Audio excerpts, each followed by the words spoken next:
Good morning. We welcome all of you this morning, those of us in this sanctuary, those of us downstairs in Fellowship Hall, those of us watching on the YouTube channel, and those just keeping the family and everyone in prayer to this celebration of life for Michael Billings, who may have broken the record today for the number of people that have come to pay their respects to this wonderful man who was a loving husband, a dear father, a loyal son, a loving brother and uncle, a good friend, and a child of God. Let us pray. Eternal God, we gather before you today to thank you for the life of Michael, a life well lived, whom you have graciously received into your presence. We come together in grief, but also filled with the love that Michael shared with us.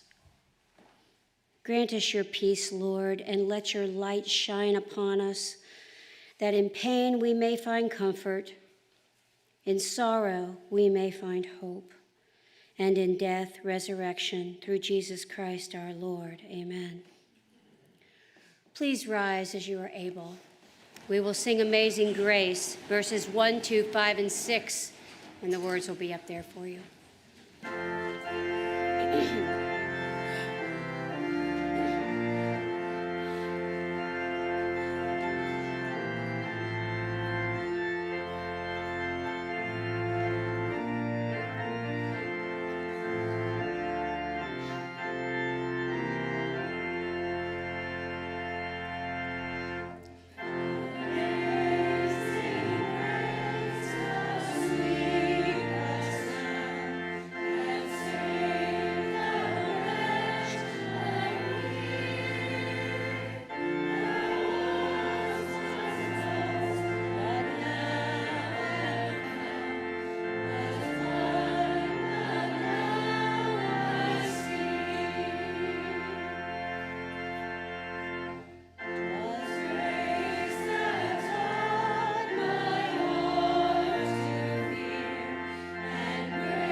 You may be seated.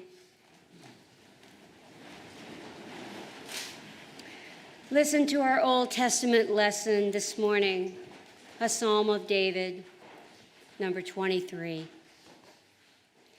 The Lord is my shepherd, I shall not want. He makes me to lie down in green pastures, and he leads me beside the still waters. He restores my soul. He leads me in the path of righteousness for his name's sake. Yea, though I walk through the valley of the shadow of death, I will fear no evil, for thou art with me. Your rod and your staff comfort me. You prepare a table before me in the presence of mine enemies. You anoint my head with oil. My cup runneth over. Surely goodness and mercy shall follow me all the days of my life, and I will dwell in the house of the Lord forever. Please rise as you are able as we sing Michael's favorite hymn, the Gloria Patri.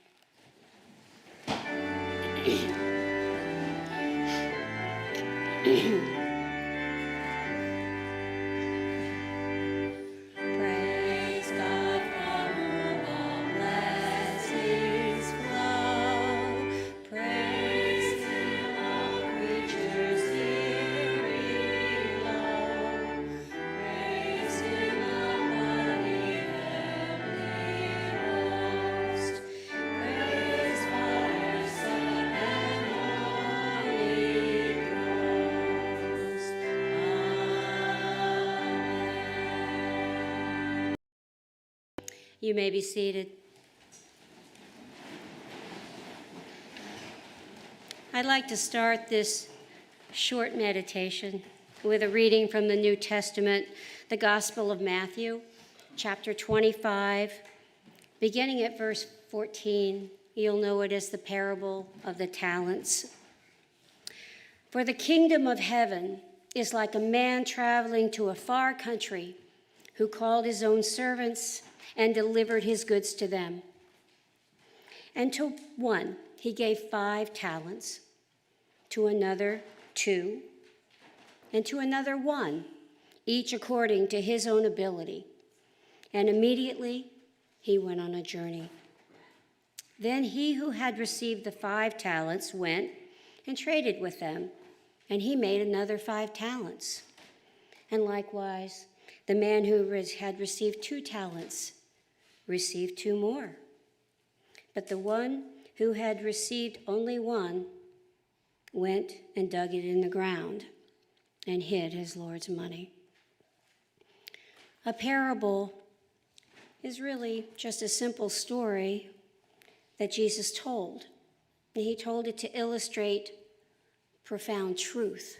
That's where parables become really powerful.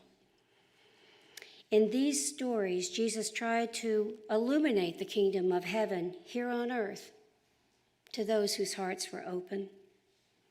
Jesus wanted them back there and us today to know how to live, how to truly love God, love ourselves, and love others. Like many of the parables, this one is centered on Jesus. As it starts out and it says, the kingdom of heaven is like a man going on a journey. Well, that's Jesus. Jesus is that man because he knew he would be leaving soon. Goes on to say, who called his own servants and delivered his goods to them. Well, those servants are us.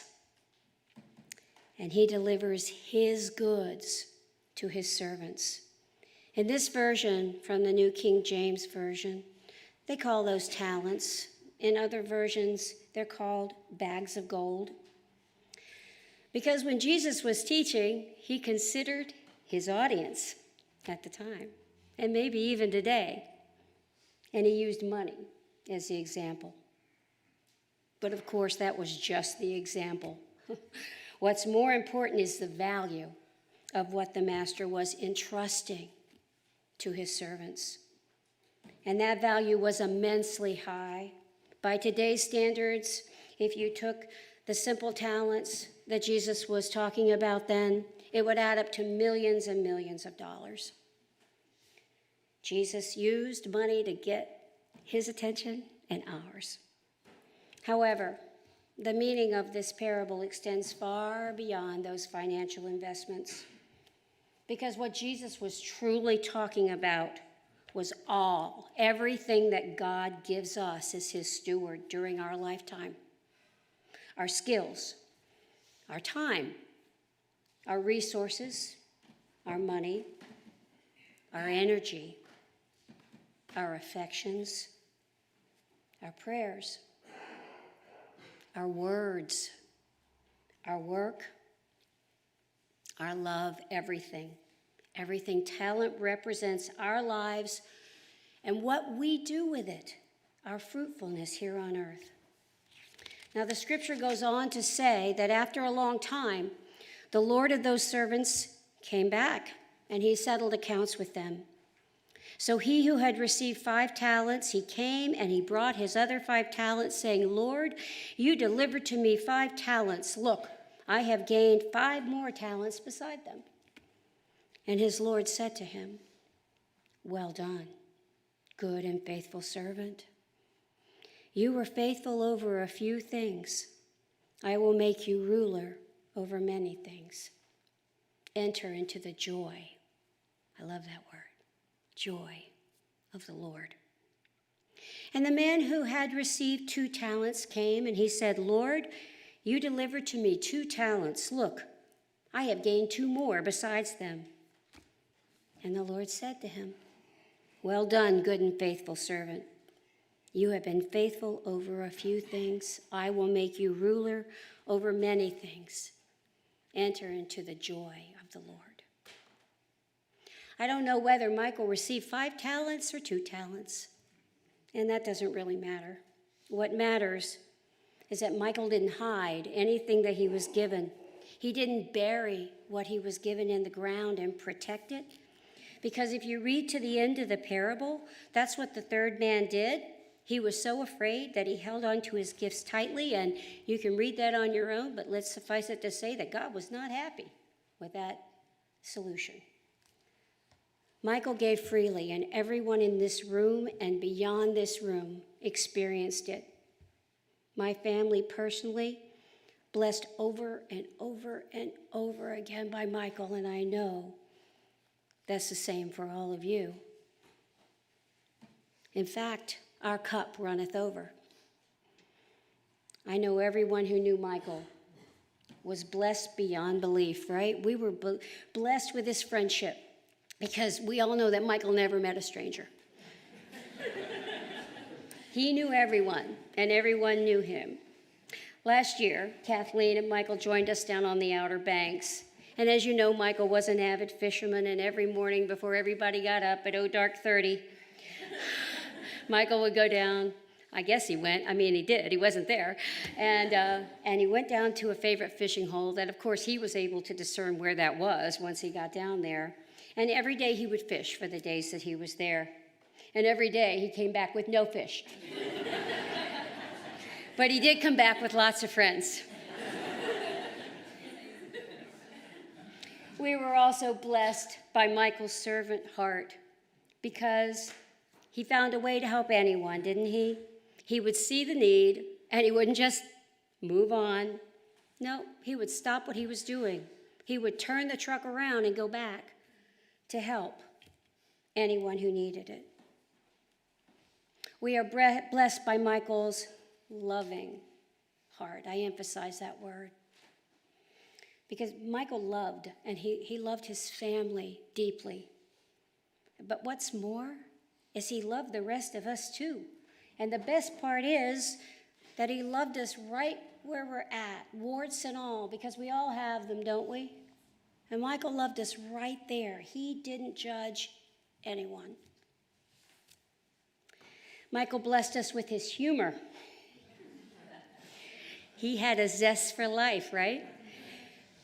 Whether he was wearing a pineapple on his head, dressing up and singing Dean Martin, "You're nobody till somebody loves you," or telling a story, or my favorite, dressing up like a belly dancer and dancing into Fellowship Hall to help the youth raise money for their mission trip.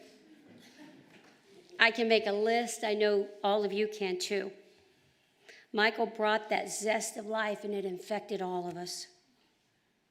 And finally, Michael influenced us, blessed us with his faithfulness to his beautiful family, to his friends who he treated like family, to God, and to his church, where he served tirelessly over 30 years here, doing anything and everything that was needed.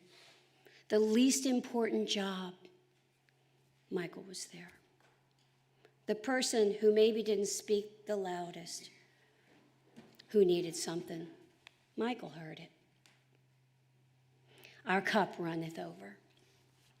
So whether it was Michael sprinting to the church to fix a water leak, picking up a young man on Strasburg Road whose bicycle had broken down, helping a family move, cooking sausage and peppers for all of us, and really that was like the loaves and the fishes because there was always plenty of food Michael was cooking. And who didn't want to be in the Billings yard and house for Christmas Eve on their annual party? You could have sold tickets. Yeah, that was a good idea. Yeah. And I could go on, and I know all you can too. This afternoon, when this service is over at the luncheon, there's a microphone down there and a speaker to invite all of us to share our stories about Michael, because I know you all have them.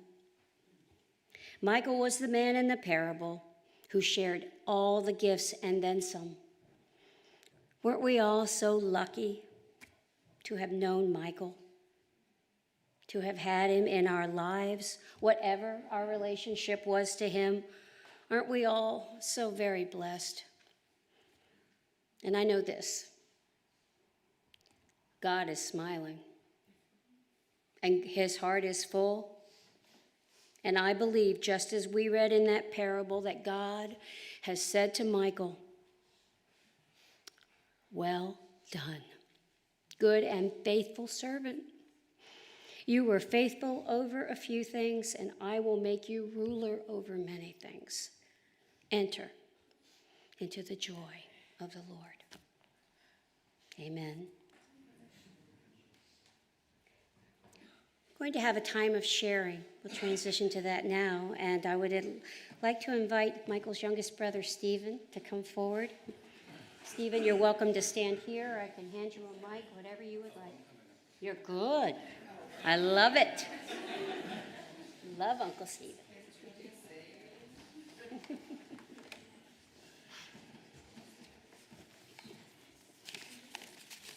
This is awesome.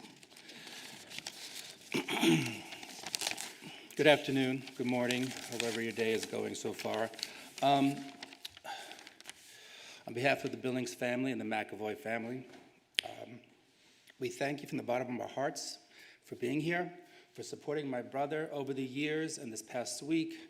I know supporting my brother sometimes could be challenging, but we know the support. And my love goes out to my father, who's here at 87 years old. It was a blessing, and my aunt, his sister, who is Michael's only aunt, and we're so thankful to have you both here. Now, Michael was the master of ceremonies. He's the one that's supposed to be up here speaking. He's the one who told the stories. He had a natural, inherent ability to just go off the cuff, and yet still make it personal. He was just an amazing, amazing man. That is not me, so I will do the best that I can in order to facilitate. I'll probably do it a little bit quicker than he will. This type of thing is out of my comfort zone. I don't know why I'm going back to you, but I will adhere to you. No, I just want to include you in on it. This is very much out of my comfort zone. And when I was thinking about that, I realized that is so not Michael. I don't think he ever had an out of comfort zone. He had an incredible, he had no fear. My brother, from the day he was born, he didn't care. He had no fear of anybody, anything, anytime. He was just a very successful man and just kept on going forward and never worried about anything else. He's just awesome. So, having said that, being born April 1st, he had a lot of challenges, right? You were kind of setting him up for failure, but he never failed. Part of me, obviously a lot of you know Michael as Michael now, but there's a backstory of where he came from. Being number 4 out of the youngest of 6, he was quite the brother you get to learn lessons from. He kind of showed us how you move through problems, or how you not to get in trouble or to get in trouble. My brother Michael was the kid that always made the black Easter egg. He was the kid. I remember first thing in the morning on Easter Sunday, he would get up, take a bite of the Easter bonnet, the ears, and go back to bed. He was just, that's it. He got what he wanted and then moved on. So that was just his spirit. And he didn't care, and he just did what he wanted to do. So, it was just awesome, to say the least. But it was nice to watch it and not to have to be it. So that made it kind of a little bit uncomfortable. He is, sorry, give me 1 second. I remember Halloween was a great holiday for my brother. He was a fierce candy collector. He worked on it hard. He was great, and he always shared it with us. Most of it, and a lot of it he hid underneath the bed, but he was really great about Halloween. He was always loved the holidays. My brother was just a spirit about the holidays. My brother also had a little bit of time management problems. He tended to, he liked to sleep, so he would fall asleep wherever. He'd fall asleep, on the stoop, on the brain, find him out in the woods, right, Dad? Multiple times, right? So picture it, we're all in the car ready to go somewhere, and we're waiting for my brother Michael. Tick-tock, tick-tock, tick-tock. So finally he'd show up, and my dad and him would take a walk upstairs. And then about 10 minutes later, he'd come down, and Michael was like, yeah, okay, I'm good. Get back in the car. And like nothing ever happened. He'd be happy to go. And then eventually, we'd be going to my grandmother's somewhere, and he would throw up on the way, and we would get that out of his system, and then there we were. But he never had any fear. He didn't care. He just was going to do what he was going to do. So it's a great lesson I learned from him, and it was amazing to be his brother, My brother was often at the wrong place at the wrong time. As a child, I remember I kind of have childhood amnesia, so I remember things that not always the way, but we were talking with my brother, and my brother was an avid fisherman. Everyone knows that. But he got a lure stuck in his head. He was sitting at the dock, and someone threw it, and of course, it's going to hit somebody. It's going to hit him. And we didn't exactly always give quick medical care, so my mother's like, he'll be fine, I'll come get him in a little while. I remember the lure was hanging from his head, but that was him. We all know Michael had problems with his eyesight. He had a problem, with an incident that happened to him. But, he never let that stop him. As much as painful as it was going through a kid, it just didn't stop him from anything that he was doing. He just kept on going with or without, and just struggled through. And, that was a difficult time for him, but he mastered it as best he can, and he never let it stop him. So I give him a lot of credit for that, because that was amazing that he was doing that. And he had great support from my mom and dad. I remember when my mom passed away at the funeral, Michael talked about that. And my mother told him, he said, Michael, this is your cross to bear. And he did bear it. And he bared it with such dignity and grace, and really powerful man. What else do we got? Okay, as we got older, I had a very close relationship with my brother, and he would call me. And a lot is a lot. That's 3 or 4 times. As those of you who know, if my brother calls you, 1 time, you can't pick up. 2 seconds later, a second time, still can't pick up, nothing's changed. 3rd time, still can't pick up, so he'll call you until you finally break down and pick up. And he would talk on and on and on, and as his brother, I would listen and I would console. A lot of times I'd have to admit Golden Girls was on TV, or I was kind of doing something, but I kind of got the gist of it. With Michael, you would not just, it would be his problems, it would be whatever he's going through, the family, life, blah, blah. And there's always a Theodore Roosevelt story in there. And then eventually, he comes back around and sort of lands the plane, and it's just like, okay, so. But he was just so endearing to me, and it was just so, it was always interesting. I mean, I think most of the stuff he made up were lies about it, but I really did enjoy him. It's always important to remember, I always had to say goodbye, and he hated saying goodbye, my brother. I could feel it in his voice. He'd be like he wounded him, or it was a little sad. But I know if you start saying goodbye, you still got 20 minutes of time going here. So it it was sort of like, okay, now I got to kind of wrap this up and let's go. So, but still, I would do it in a second if I could. It was just that great. I know these are very dark days ahead, and it's going to get tough. But I know he would not want us to be sad. He'd want us to be happy. He'd want us to be joyous. And he'd want us to just be the best that we can be and have no fear. Get what you want out of life. Don't wait. Time is now. This is how we do it. And that is a lesson that I take from this beautiful, beautiful, beautiful man here with us today. And I thank you all, and I wish you all the best of luck, and God bless. Thank you.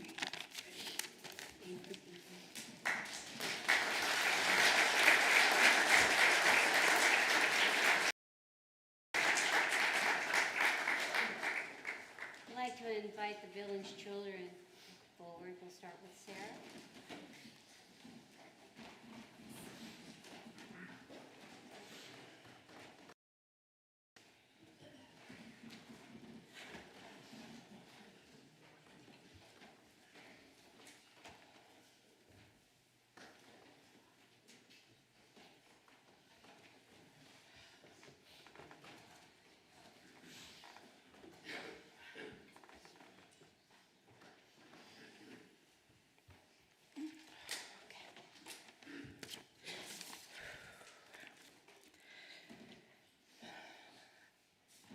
I wrote this out because otherwise we'd be here all day.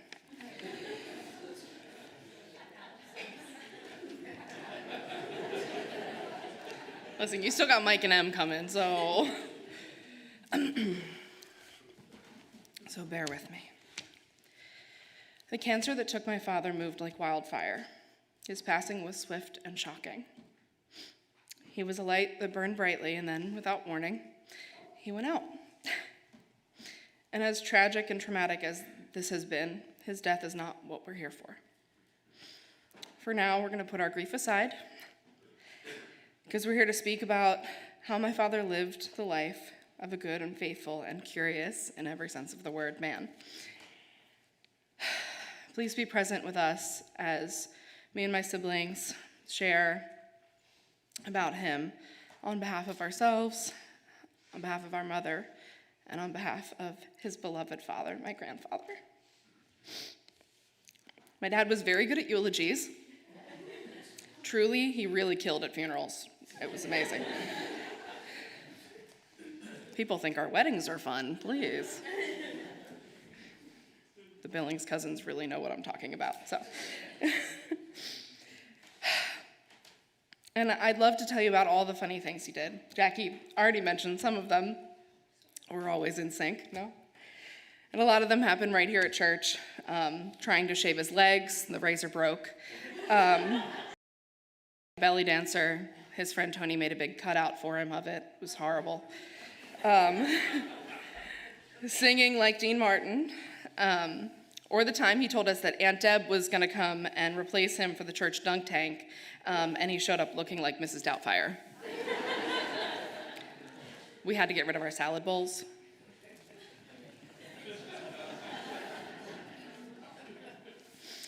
And those were just the things he did for a good cause, not even for a laugh.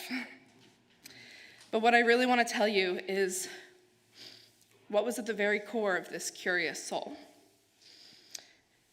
How it had enough room for all of this love. Jackie once told me that my dad's spiritual gift was mercy.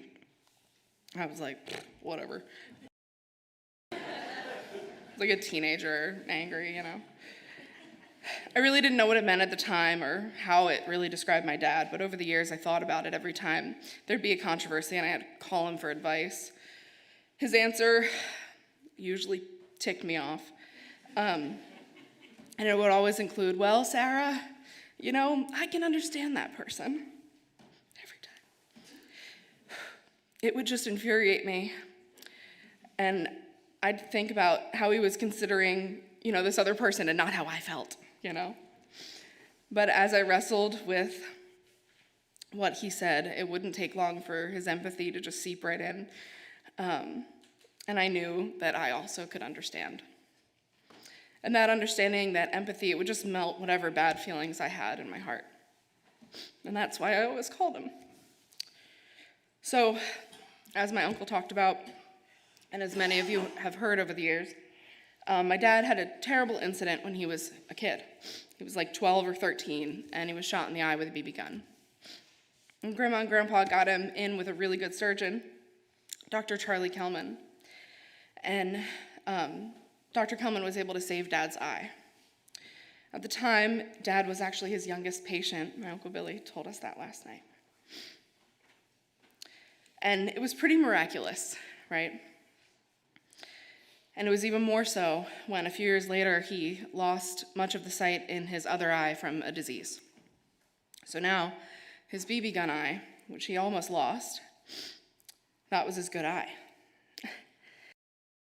Even though he wore a hard contact in his good eye, he still had what the doctor told me is called misdirected fixation. So he'd look at you, but he'd be looking right past you, right? He was looking you in the eyes. You were sitting there going.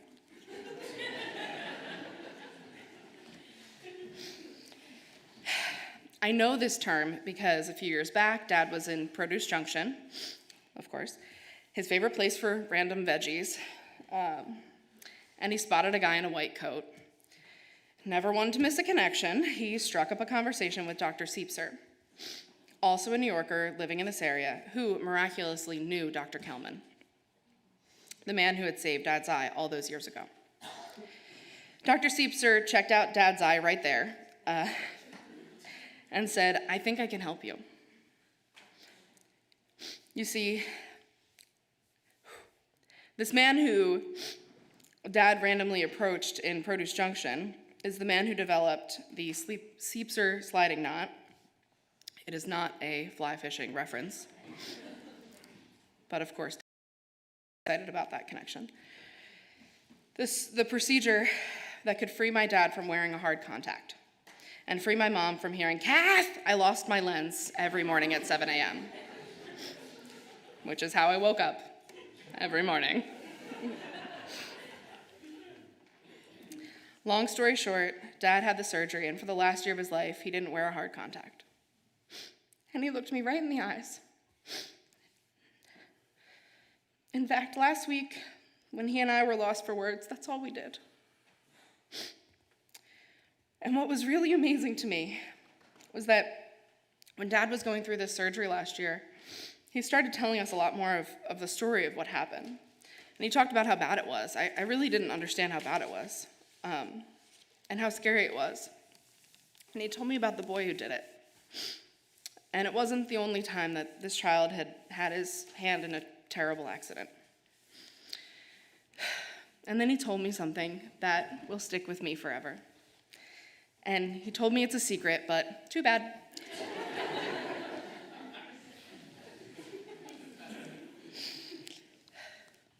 So I'm going to share that with you. He said that one day he was fishing, years after the accident, and he ran into the boy's brother. And he pulled him aside and he told him that he wanted his brother, the one who shot my dad in the eye, to know that he forgave him. He wanted him to know that he was okay and that it was okay. Forgiveness. Can you imagine?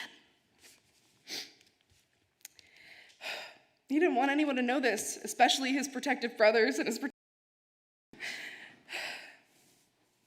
But this act of forgiveness wasn't for glory or for boasting, or to show how good he was, or even to make himself feel better. This act of forgiveness was just because that's who my dad was. He didn't spend all of his time thinking about his misfortune. It didn't even occur to him. He spent his time and his energy and his prayer and his curiosity making a gentler world for all those around him, even and especially the ones who hurt him. So, when you look around here and say, how do I live a life like this? How do I pack a church and a fellowship hall and the live stream that is being watched in another hemisphere right now? Truly.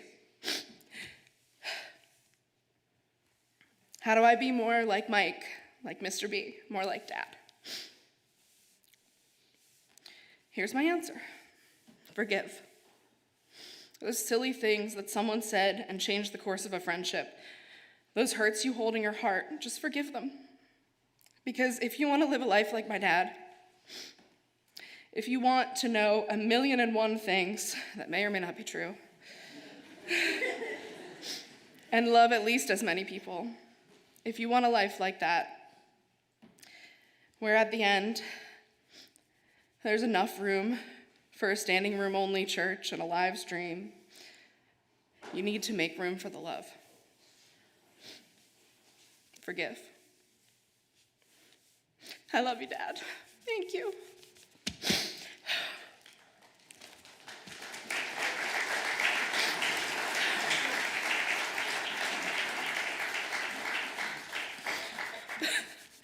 My brother, Michael Billings, is going to come and speak. Okay, Mike?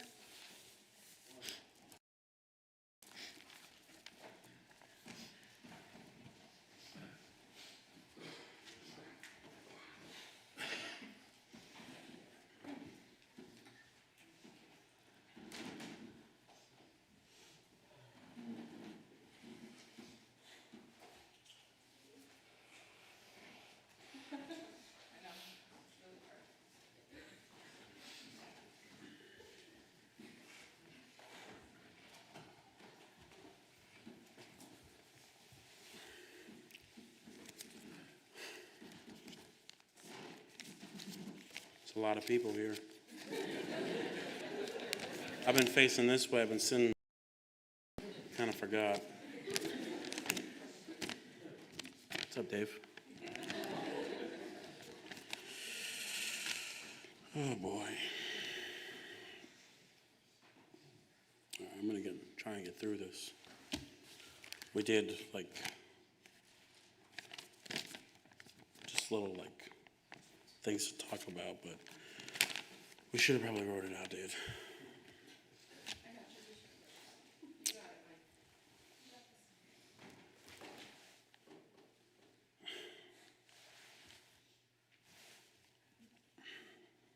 My name is Michael Billings, same as my father's. When I was young, I kind of thought it was egocentric of him to name me after himself. I mean, who looks at a baby and goes, "It looks like me, perfect name"?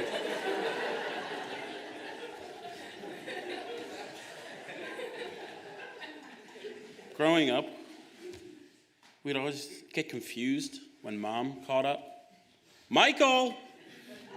And we both go, "What?" "No, Mike." "Oh, man." "Yeah, Mom?"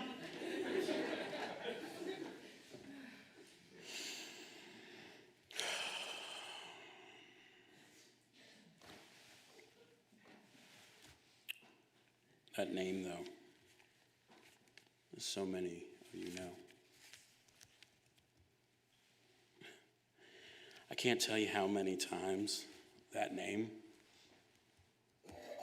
got me to meet people, make a new connection.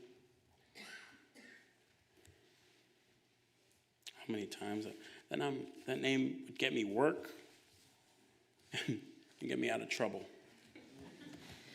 I'd just drop his name.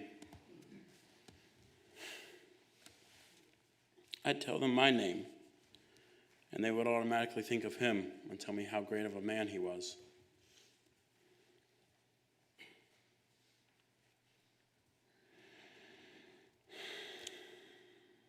That name, our name. My sister and my dad had a debate about the true meaning of the name Michael. The meaning reads, "Who is God like?" Dad always thought it was, "Who is God like?"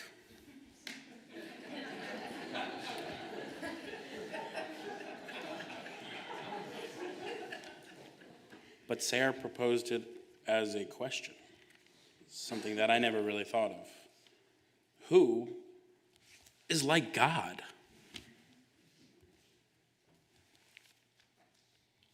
And I knew my dad knew no one was perfect. He knew that he wasn't perfect. He knew that I wasn't perfect, and I never had to be for him. He never gave up on me. He always defended me. Even when he knew I wasn't totally innocent.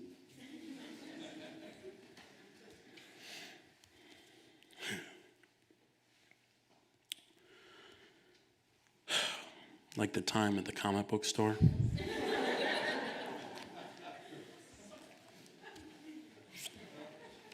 For those of you who don't know, David and I were at the comic book store. And it was in the back of all the sports memorabilia. All right? It was just this one little section that we used to hang out in. We couldn't care about the sports. Sorry, Dad.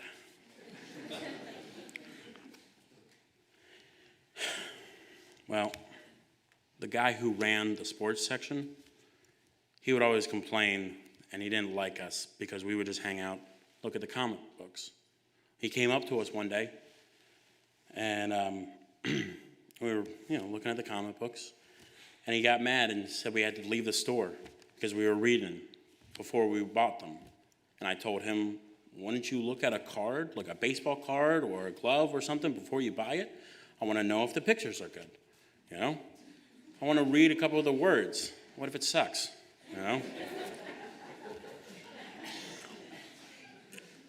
Now, I am my father's son. David, fed up with this, puts down the comic book and leaves the store. I put down the comic book store, put down the comic, go to leave the store, and moon him. Drop pants right in front of everybody. Yes, I am still proud of what I did that day.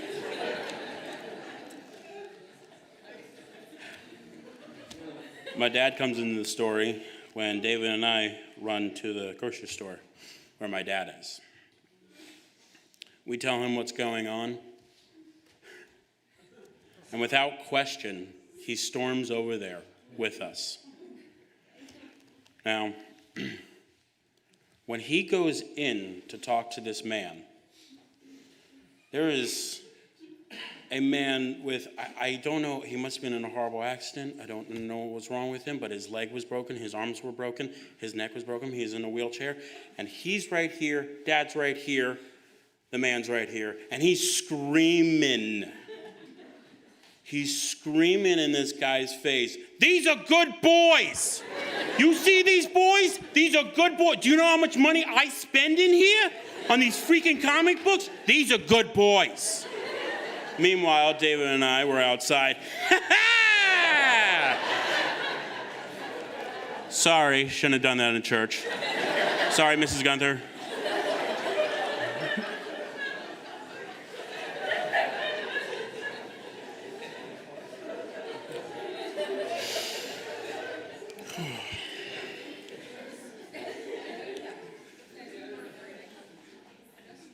My dad really always made sure I was okay. I mean, he would ask me that all the time. "You okay, my boy?"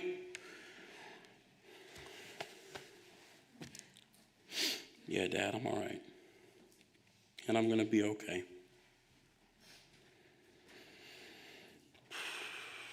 He was a great dad.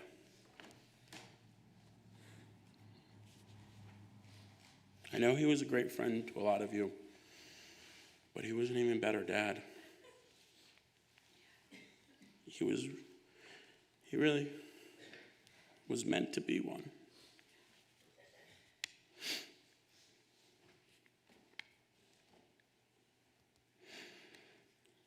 Someday I hope to be a great dad.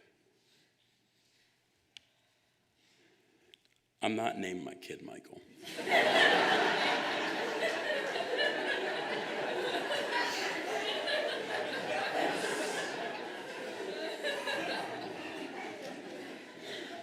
My reputation isn't as great as his.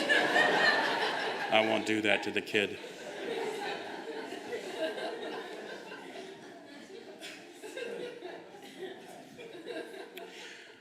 You know, it's kind of weird. Just going off script, Sarah. I've been thinking about this day for a really long time. Way before Dad got sick, when he was healthy. And I would be sad and be alone and have my thoughts of how am I going to deal with a life without him. I guess I'll never know. He's always with us. I'm okay. We're going to be okay.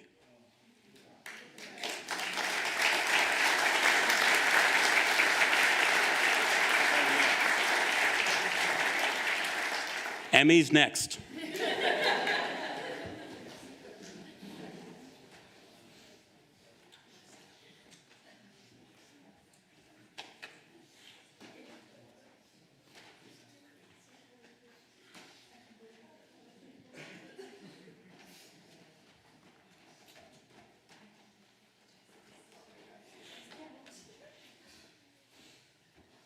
I don't really know how I'm supposed to follow that.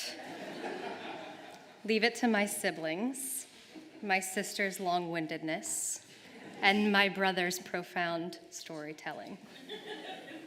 You would think there are no more words. There will never be enough words from my father. I want to thank each of you for coming here to celebrate the life of my dad. I know many of you are shocked and in disbelief that my dad's time on earth has come to an end. Through this process, I got a lot of, how do you do this? How are you a nurse?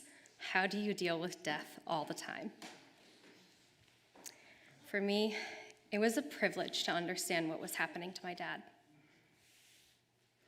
It was a privilege to be there for him and to care for him at the end of his life, and to comfort him, to be involved in his care. In nursing, we have a theory, the comfort theory. When we know that we cannot take away the circumstances of a disease or a disability, we do our best to comfort and make it better. My father comforted me so many times in my life. When I was sad and depressed, he made me laugh. And he said things like, do your best. Always do your best. And one time when I was really, really depressed, he said to me, Emily, get up every day and make your bed. He did not lead by example.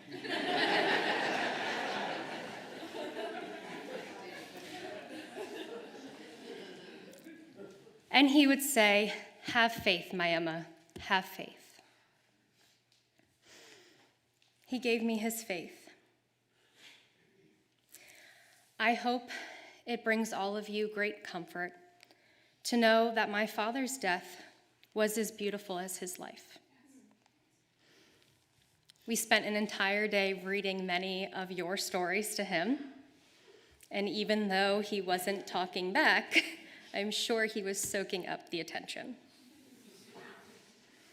And when he passed, we sang to him his favorite hymns and songs that are meaningful to our family. It was truly magical. We're not here today to focus on my father's death, but instead to celebrate his life. It's only appropriate to write a eulogy with some inspiration from his favorite president, Theodore Roosevelt. Many a nights we sat around the dinner table while my father would tell us about Teddy's life and his time in office. I don't know anything about Theodore Roosevelt, okay? I tuned all of those conversations out. Sorry, Dad. So I started searching for a couple of quotes from Teddy. Speak softly and carry a big stick. My dad said this often. He did not speak softly. So that is not the quote I'll be using. My personal favorite quote of all time. Far better it is to dare mighty things, to win glorious triumphs, even though checkered by failure, than to take the ranks of those poor spirits who neither enjoy nor suffer much. I love that. And so much of that is my father. But it still didn't seem the most right. One quote of Teddy's did resonate with me. The joy is his who has the heart to demand it. The night of my father's passing, we headed down to this church, and we rang the guilty bell. The guilty bell was my father's term for the bell in our church, that he would stumble in 10 minutes past church starting. Bell, guilty, you're late for church once again. That night, we spent some time sharing some words about my father before ringing the bell. My Aunt Betty shared that my dad had an immense joy for life, and he had many, many troubles. He had a lot of hard times, and my dad went through a lot in his life. But regardless of it all, he was joyful and full of life. Joyful despite his troubles, as his heart demanded. Dad's heart led him with curiosity all through this world. He learned the name of every stranger, the story of every place, and he never walked away without sharing a laugh. My dad left as little unknown to him as possible. Many stories were shared with my dad on the day of his passing, from people who knew a version of my dad that I didn't even know myself. But my dad's best friend, Todd, he summed up my dad perfectly. Mike met you, he will remember you. He will ask about you. That is just how he is. Dad, he knew you. How lucky. We will remember you. And we will ask God about you. That is just how we will be. Because of you, this part of the world is so much brighter. I love you, Dad. I love you, Dad.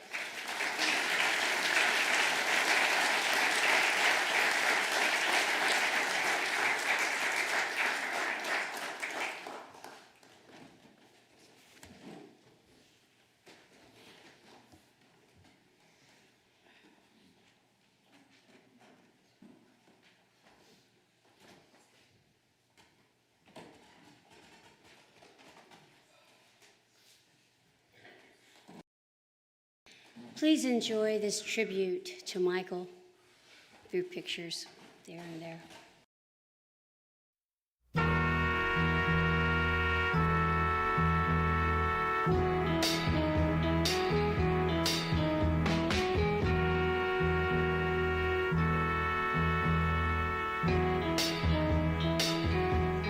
You're just too good to be true.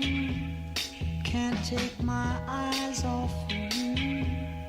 You'd be like heaven to touch. I wanna hold you so much.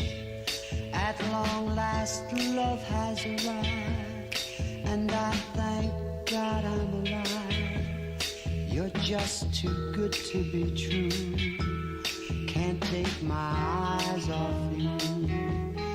Pardon the way that I stare, there's nothing else to compare. The sight of you leaves me weak. There are no words left to speak. But if you feel like I feel, please let me know that it's real.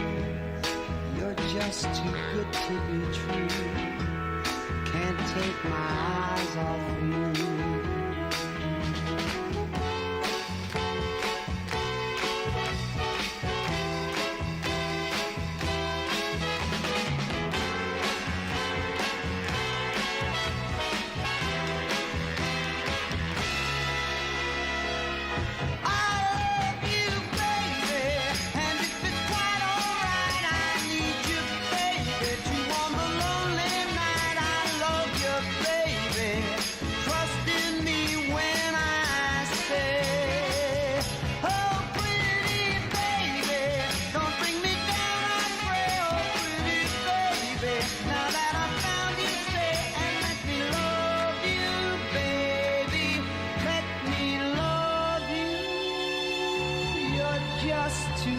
To be true, can't take my eyes off of you. You'd be like heaven to touch. I wanna hold you so much. At long last, love has won, and I thank God I'm alive. You're just too good to be true. Can't take my eyes off you.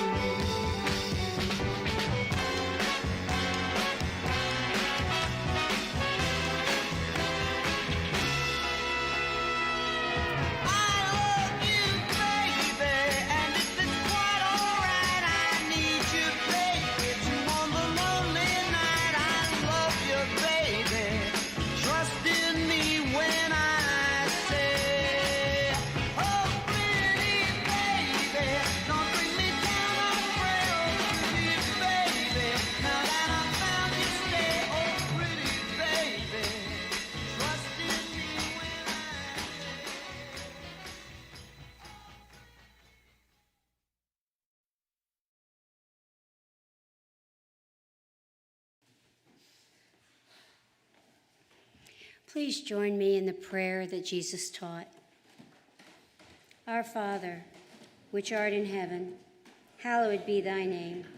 Thy kingdom come, thy will be done, on earth as it is in heaven.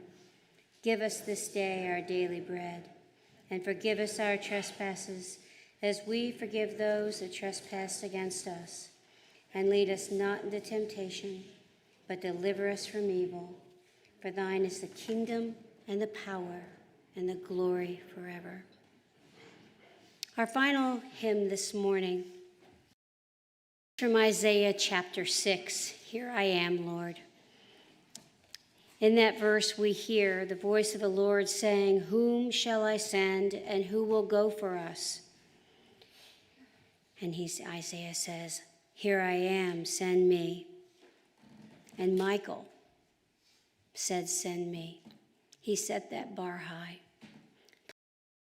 Abel, sing, Here I Am, Lord.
You may be seated. In a moment, Mr. Ferrio will invite up the pallbearers, and we will all remain seated until after the final postlude. Want to invite you all to go to the luncheon downstairs, but also especially want to stop by the youth room that Michael, with Sarah, and the kids, poured his heart and soul into, because he always, always was such an avid supporter of the young people in this church. So please go in there and enjoy, or rest if you need to, or have a quiet conversation. It's very Folks, at this point, we're going to have pallbearers come forward, and we're going to be taking the passage. I just want to remind everyone that the burial is private, so we're not going to be going to the cemetery, so you're more than welcome to go downstairs and enjoy front fellows with refreshments. Pallbearers are going to have you come out to the foyer, and we'll meet right up here.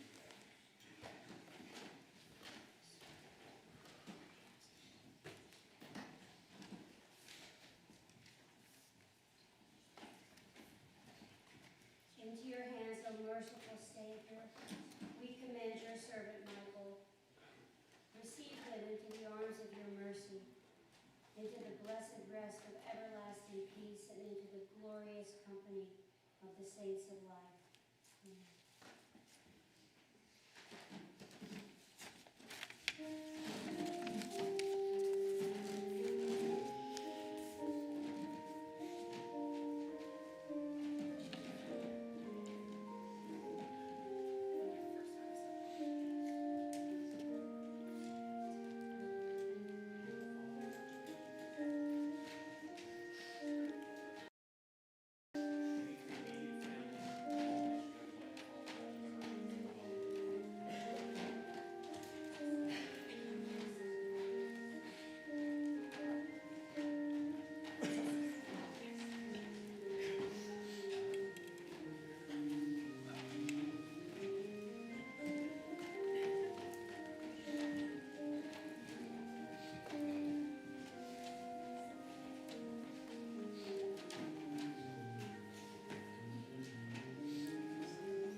May the Lord bless you and keep you. The Lord make his face shine upon you and be gracious unto you. The Lord turn his face toward you and give you peace. Amen.